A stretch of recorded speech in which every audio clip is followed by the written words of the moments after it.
जो सामान बाज़ार में बिकता है उसमें अंतर दिखाई दिया। तो उस अंतर को समझने के बाद हमने सोचा कि शुरुआत में अपना ही दूध होना चाहिए, अपना ही घी होना चाहिए, बिकॉज सब कुछ एडल्ट्रेटेड मिलता था। देखिए शुरुआत तो पहले एक गाय लाए थे, दूध चाहिए था बिटिया को, तो उसके लिए लाए थे। इतनी गाय जो है टोटल आपके पास इस वक्त मौजूद? हर्ड जो इस वक्त अप्रॉक्सीमेटली 240 है। हमने क्या किया, इसको एग्रीकल्चर के साथ जोड़ दिया, तो हमारी जो सब्जियां हैं वो जाती हैं, तो हमारे को सस्टेनेबिलिटी में हेल्प मिल गई। मिल्क को हम एज इट इज़ बेचते हैं, रॉ मिल्क को, और बेचने का एक बड़ा तरीका ये भी है कि जो हमारा B2C मॉडल है, directly to consumer. Believe me, अगर आप अपने खेत की इन गैयों के मल मूत्र से जो सॉइल नरिश्ड है उसकी सब्जी खाएंगे, I think sickness will go far far away, believe me. और ये हमने देखा है, और इसी वजह से कंज्यूमर हमारे को 3 से 4 गुना प्राइस देता है।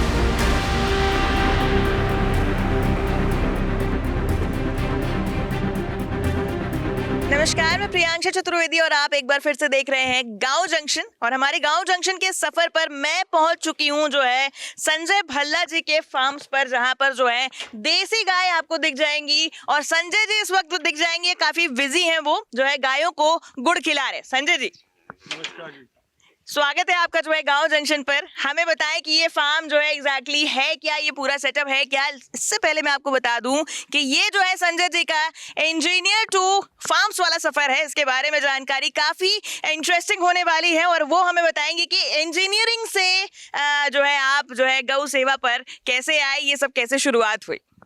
ये हमने 2013 में शुरू किया था, और ये इंटीग्रल फार्मिंग है।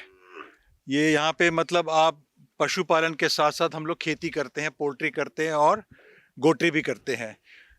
तो ये हमने 2013 में शुरू किया था। हम जब सोशल वर्क शुरू किए तो हमारे को गांव की लाइफ का पता लगा, और गांव में जो प्रोडक्ट्स मिलते हैं, जो सामान मिलता है, वीज़ावी जो सामान की बाज़ार में बिकता है उसमें अंतर दिखाई दिया।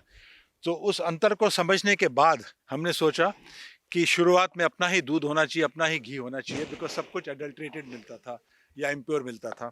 तो वहीं से जर्नी शुरू हुई है। तो लाइक हाउ, किस तरीके से आपने जो है सबसे पहले वाले जो गाय आई उससे इतनी सारी जो मुझे दिख रही है पीछे तक सिर्फ गाय ही गाय दिख रही है, ये जो है कैसे शुरू हुआ? शुरुआत कितनी गाय से हुई? देखिए शुरुआत तो पहले एक गाय लाए थे, दूध चाहिए था बिटिया को, तो उसके लिए लाए थे। तो ऐसा सोचा नहीं था कि इसका प्रोजेक्ट बनाएंगे। होल आइडिया वॉज कि अपने घर का दूध मक्खन हो। जब बेटी को दूध दिया, फिर दूसरों को दिया, घर में जब दूध पिया तो उसका एहसास हुआ कि दूध में, रॉ दूध में और जो बाज़ार में पैकेट का दूध होता है उसमें क्या फ़र्क है।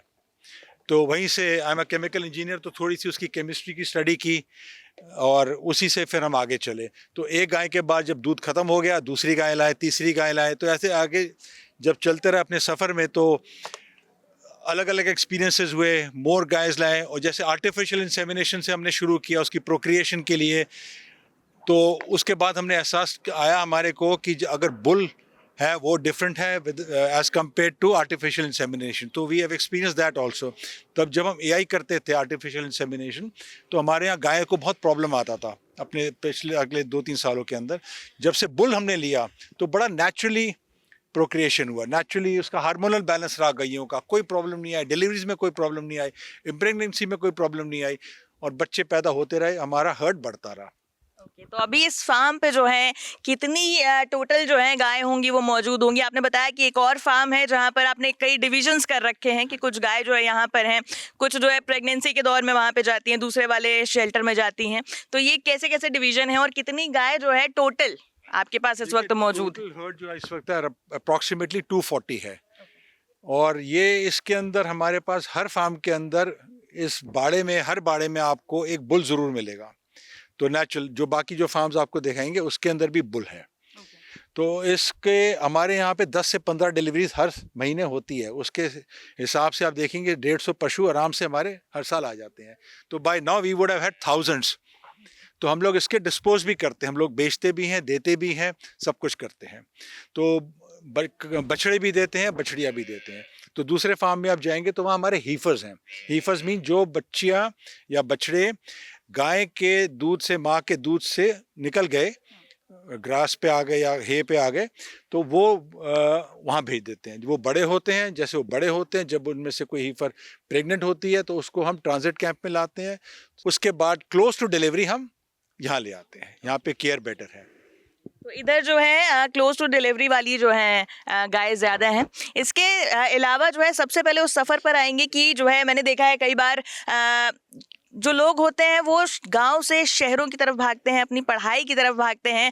इंजीनियरिंग करने के बाद इसमें पैशन आना बाकी लोगों के लिए भी काफ़ी प्रेरणादायक होगा कि किस तरीके से आप अपने ही देश में अपनी ही चीज़ों से और अपने ही जो है पशुपालन से आगे बढ़ सकते हैं। क्योंकि कई लोगों को दिखता है कि इतने गाय अगर हो जाती हैं तो उनका पालन कैसे किया जाए, या गाय जब दूध देना बंद कर देती है तो उसको कैसे संभाला जाए। इसके बारे में आप मुझे कुछ देर पहले भी बता रहे थे कि सस्टेनेबिलिटी ज़रूरी है, उसको किस तरीके से बैलेंस किया जाए, इसके बारे में जानना चाहूँगी। देखिए, हर किसान अपने अलग अलग तरीके से सस्टेन करता है। हमने क्या किया, इसको एग्रीकल्चर के साथ जोड़ दिया, तो हमारी जो सब्जियां हैं वो जाती हैं, तो हमारे को सस्टेनेबिलिटी में हेल्प मिल गई।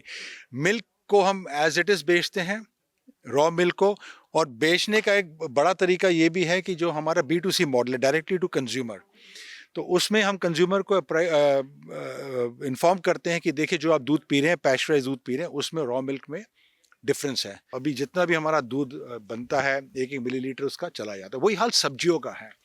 सब्जी के अंदर इतना पेस्टिसाइड यूज़ हो रहा है, आपको क्या बताएं। तो सस्टेनेबिलिटी के लिए किसान को बेस्ट यूज़ जो है गोबर और कंडे इसलिए कि जो वहाँ वर्कर्स रहते हैं उसको यूज़ करिए directly as fuel. I don't believe it is creating pollution, to be very honest. वो एक अलग सब्जेक्ट है। तो कंडे का बेस्ट यूज़ है, जो आपके वर्कर्स हैं, इंस्टेड ऑफ यूजिंग LPG और एनीथिंग, यूज़ कंडास। यू कैन सपोर्ट, अगर पूरा रन शॉर्ट हो रहा है, कंडा मौसम के हिसाब से नहीं है, तो आप LPG यूज़ कर सकते हैं, but you are using that. और उसकी ऐश भी काम आती है। So we do a lot of things. हम ऐश का टूथ पाउडर भी बनाते हैं, but on a very small scale.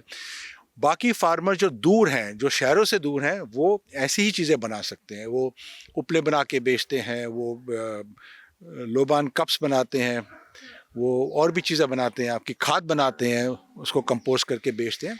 So these are different ways of sustainability. आपको वेट नहीं करना कि गाय जब बूढ़ी हो जाएगी तब करेंगे। आप शुरू से करिए, थोड़ा सा एफर्ट करिए, बट हिम्मत रखिए। Don't lose patience, don't compromise on quality, don't have any shortcuts कि दूध अगर आज कहीं से बाहर से लेके मिक्स करके बेच दूं, कुछ पैसे मिल जाएंगे, सब्जी बाहर से लेके दे दूं। बिलीव मी, अगर आप अपने खेत की इन गैयों के मल मूत्र से बनी हुई सब्जी, जो सॉइल नरिश्ड है, उसकी सब्जी खाएंगे, I think sickness will go far far away, believe me. और ये हमने देखा है, और इसी वजह से कंज्यूमर हमारे को 3 से 4 गुना प्राइस देता है। देसी गायों को रखने में कितना जो है खर्चा आ जाता है, और जो है कैसे इनको अगर मेडिकली प्रॉब्लम हो गई तो कैसे इनका ख्याल रखा जा रहा है, क्या फूड प्रोवाइड किया जा रहा है। एक जो है देसी गाय को रखने में भी कोई आदमी अगर रखना चाहे या कोई प्योर मिल्क की तरफ जाना चाहे तो कितना खर्चा आ जाएगा उसको। देखिए, खर्चा एग्जैक्टली क्वांटिटेटिवली तो मैं डिफाइन नहीं कर पाऊंगा, बट मैं ये कहूँगा, इनको आप जैसे आप खुद ऑर्गेनिक, ह्यूमंस क्या चाहते हैं, इंसान चाहता है कि मैं ऑर्गेनिक फूड खाऊं, केमिकल्स के बगैर खाऊं, तो इन बेचारों को भी तो वही दीजिए आप। तो इसलिए इनका जो चारा है, उसी हर किसान इसका चारा खुद उगाए, और जब चारा खुद उगाएगा तो इसके मलमूत्र से उगाएगा। जब वो खाना खाएगी तो उसकी इम्यूनिटी ज़्यादा होएगी, जब इम्यूनिटी ज़्यादा होएगी तो कम बीमार होएगी, तो मेडिकल इंटरवेंशन, वेट की ज़रूरत कम पड़ेगी, तो ऑब्वियसली दूध की क्वालिटी अच्छी हो गई, क्योंकि आपने उसको इंजेक्ट करने की ज़रूरत नहीं पड़ी। सो ये बहुत ज़रूरी है कि इसका वो करिए। इसके अलावा जो ड्राई चीज़ होती है, हरा चारा हो गया, फिर भूसी आपको no choice, you have to buy from outside, बाहर से खरीदनी पड़ेगी। तीसरा है इसका बाकी राशन। अब राशन के अंदर हम क्या करते हैं, वो अधिकतर किसान क्या करता है, बाहर से खरीदेगा, प्री मिक्स सारा खरीदेगा, कैटल फीड वगैरह। हम कुछ बाहर से नहीं खरीदते, हम होल ग्रेन खरीदते हैं। गेहूँ हो, ज्वार हो, जई हो, बाजरा हो, उसका मिक्स बनाते हैं अपने छोटी सी फैक्ट्री के अंदर, उसका दलिया बनाते हैं।